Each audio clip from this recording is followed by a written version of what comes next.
Tatlong tulog bago ang kanilang bakbakan. Nagharap sa pre-fight press conference sina Manny Pacquiao at Timothy Bradley. Kapwa ibinida ni Pacman at Desert Storm na handa na sila sa kanilang pagtutuos sa linggo na mapapanood po dito sa GMA7. Mula sa Las Vegas, saksi si Tia Arcangel.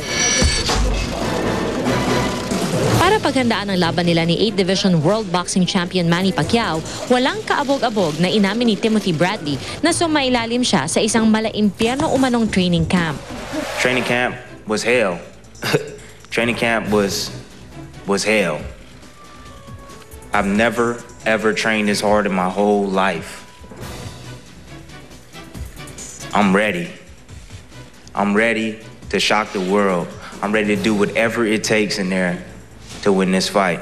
Sa linggo nakatakdang depensahan ni Manny Pacquiao ang WBO welterweight champion title. Pero ngayon pa lang, si Timothy Bradley nagsasabing aagawin niya ito at nagbabalak na siya ng isang rematch.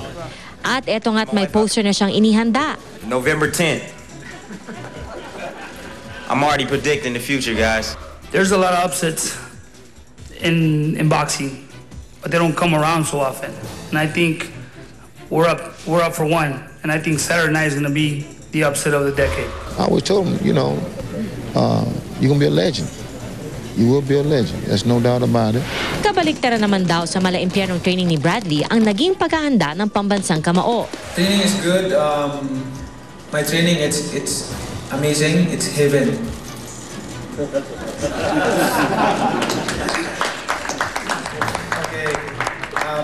We did our best in training. Ang rematch na pinapangarap daw ni Bradley, hindi raw nakikita ng kanyang kampo. He's not fast. He's not a big puncher. I can't find anything he does better than Manny Pacquiao. Binigyan naman si Pacquiao ni WBO President Paco Valcarcel na isang 18-karat gold ring na tadtad ng bato. Regalo para raw sa mga natatanging boksingero. We got a little present for him because we are talking about the best pound for pound of this decade, and we would like to present this diamond ring for him, Manny.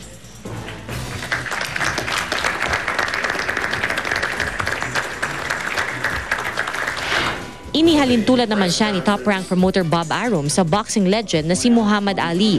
And Ali had the same type of recognition as Manny Pacquiao.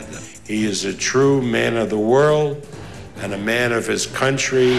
Sa weigh-in na sa Sabado petsa sa Pilipinas, muli magkikita ang dalawa bago ang mismong laban kinabukasan. Kinumpirma na rin ni Manny na si Jessica Sanchez ang kakanta ng US National Anthem na siya raw mismo ang nagmungkahi. Masaya dahil siya ang kakanta sa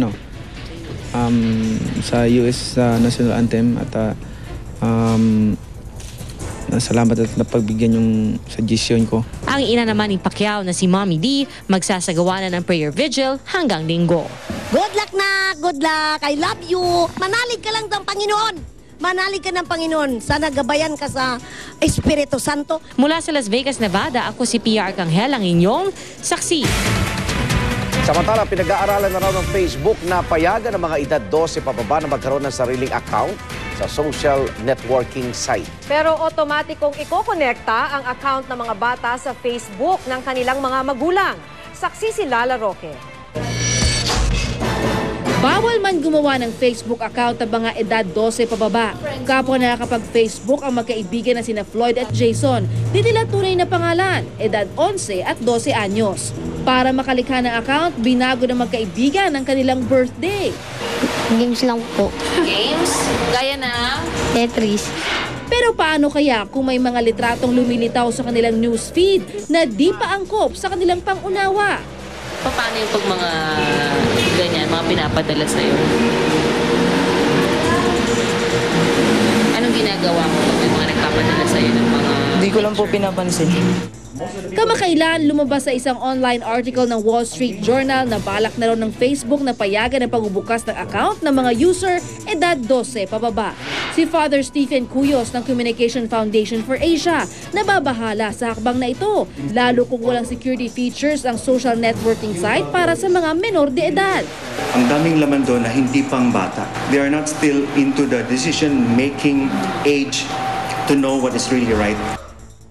Pero sa plano ng Facebook, otomatiko naman daw ililink ang account ng isang 12 anyos sa account ng kanyang magulang. Bukod sa monitoring, kontrolado na rin ng magulang ang ilang features tulad ng application at friend requests. Meron siyang kasamang parental control.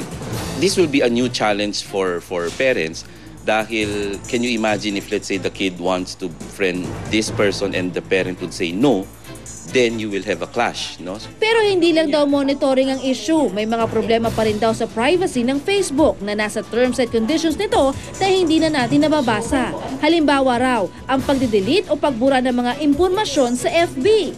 Magdidelete tayo ng litrato ngayon sa Facebook account para malaman kung talaga bang nawawala na ang litrato pag iyong dinelete sa account mo ang isang litrato o video. Kung nyo mapapansin, wala na yung litrato dito sa Facebook account. Pero pag nag-refresh ka dun sa URL, nandun pa rin pala. Dahil karapatan sa libreng impormasyon na tinutugunan ng internet, kasama na ang mga social networking site. Mahalaga raw na maging gabay ang mga magulang, hindi lang sa ginagawa ng kanilang mga anak online, kundi sa paghuhubog sa kanilang prinsipyo sa araw-araw, nang kahit sa murang edad ay matututunan nilang tumimbang ng tama at mali. Ako si Lala Roque, ang inyong saksi. Umani naman ang batiko sa isang clothing line dahil sa kanilang ad campaign na tungkol sa magkakahalong lahi na mga Pilipino. Tatanggalin na ng kumpanya ang naturang ad campaign pero ang ilang malilikot ang isip ginawa ng spoof ang kontrobersyal na patalastas. Narito ang report. 50% Australian, 40% British, 30% Indian. Silang mga may lahing banyaga pero Pinoy pa rin ang bumida sa advertising campaign ng Bayo na What's Your Mix? Pero naging puntirya ngayon ng batikos at biruan sa internet ang kampanya. Sa kalakip na mensahe kasi ng patalastas, sinabi nitong ang paghahalo ng dugong Pinoy sa anumang nasyonalidad ay nagre-resulta sa world-class na ganda. Tingin ng ilan, tila raw ba pinalalabas nitong mas maganda ang mga may dugong banyaga kaysa ang mga purong Pinoy. Pero meron ding di raw na offend at ipinagtanggol pa ang Bayo. Pero ang ilan, pinagkatuwaan na lang ang mismong ideya ng Bayo na sa kung anong mix ng mga Pinoy. Ang theater at TV actor na si Bernardo halimbawa, purong Pinoy pero 50% Bernardo raw at 50% Bernardo rin. Napagtripan din si American Idol Season 11 winner Philip Phillips na ang pangalan 50% singular at 50% plural. Si Kuya Germs naman, kalahating German at kalahating Moreno. Pero certified na walang tulugan. Ang nasangkot sa rambulan kamakailan na si Claudine Barreto, half artista raw at half action star. Di rin pinalagpas ang mga manananggal na dahil kalahati lang, 50% Filipina raw. Pero wala yan sa mga Becky na half Filipino at half Filipina. Sa gitna ng batikos at mga malamang biro, humingi na ng paumanhin ng clothing brand sa mga nasaktan sa mensahe ng kanilang kampanya. Maka-Pilipino raw ang kanilang kumpanya at naniniwalang walang dudang katumbas ng kagandahan ang pagiging Pilipino. Di lang daw nila inaasahang magiging iba ang mensaheng ipinaparating ng kanilang ad campaign. Tatanggalin na raw ng Bayo ang mga billboard ng What's Your Mix at maglalabas ng mas sensitibo umanong ad campaign na layong itaguyod ang ating pagka-Pilipino. Kung nasa ng balita, ikaw tanggigan ng katotohanan, magkasama sa pagbabalitang walang kinikilingan. Walang pinoprotektahan, walang kasinungalingan, serbisyong totoo po lamang. Sa ngalan ni Vicky Morales, ako po si Maki Pulido. Ako naman, Arnold Glavio, susunod na ang rescue. Hanggang bukas, sama-sama tayong magiging saksi!